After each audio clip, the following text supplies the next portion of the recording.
Модельдік балалар кітапханасының кітап қоры белгілі қазақ ақын жазушыларының ата мұра баспасынан шыққан жаңа кітаптарымен толықты. Енді осы келген кітаптарға шолу жасайық. Қазақ халқының аса көрнекті ағартушы педагогі, балалар әдебиетінің негізін салушы Ыбырай Алтынсариннің бұл жинағына өлеңдері мен әңгімелері, этнографиялық очерктері, мақал мен жұмбақтары еніп отыр. Оның шығармалары жас ұрпақты мейірімділікке, адалдыққа, ізеттілікке, ақылдылық пен білімділікке шақырады. Осы кітаптан өрмекші құмырсқа қарлығаш, бай мен жарлы баласы, әке мен бала, асыл шөп, таза бұлақ әңгімелерін оқи аласыздар.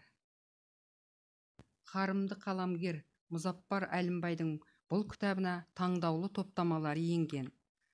Мұзаппар Әлімбайдың балаларға арнаған өлеңдері қысқа болғанмен белгілі сюжетке, тартымды ойға, терең пікірге құрылған. Ақын балалардың қызығып та қуанып оқуын көбірек ойланады. Ақынның әсіресе мектеп жасына дейінгі балдырғандар мен бастауыш сынып оқушыларына арнап жазған өлеңдері тым қызық, өте әсерлі. Оны үлкен кісілер де сүйсініп оқып, балалық шақтарын еске түсіреді.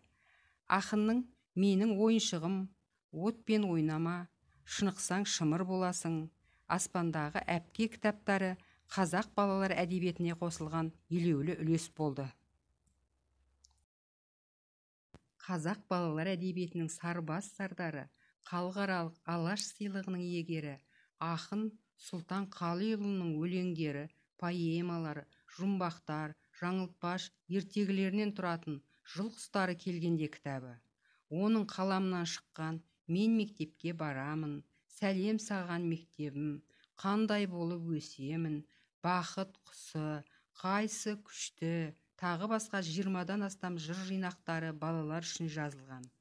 Қаламгер ұтымды да ұтқыр, ойнақы да ойлы өлең ұйқасының иірімдерімен бала жанын баурай түсіп, оларды отансүйгіштік, еңбекқорлық, батылдық пен батырлық, адалдық пен адамдық жолына бастайды.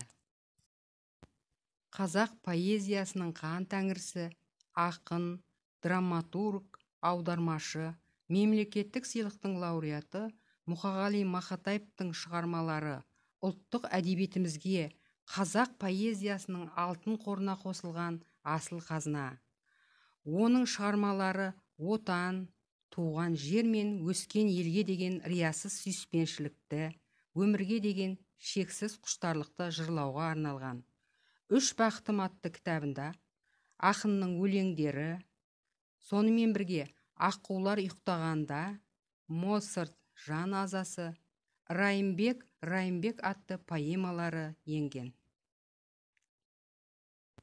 Белгілі жазушы Тұрдақын Жексенбайдың бұл кітабына автордың балаларға арналған бір топ повестер мен әңгімелері топтастырылған. Олардың арасында республикалық жалын, халықаралық дарабоз конкурстарын бас жүлдесін жеңіп алған «Қоңыр қонжық», «Бала бүркіт» повестері және сондай бірнеше жүлде алған шығарма бар. Бұлардың бәрі туған жер табиғатын таныту мен аялап қорғауды, білім мен патриоттық тәрбие беріп, тіл ұстартуды көздейді. Қымбатты балалар, модельдік балалар кітапханасына келіп, осы кітаптарды оқи аласыздар.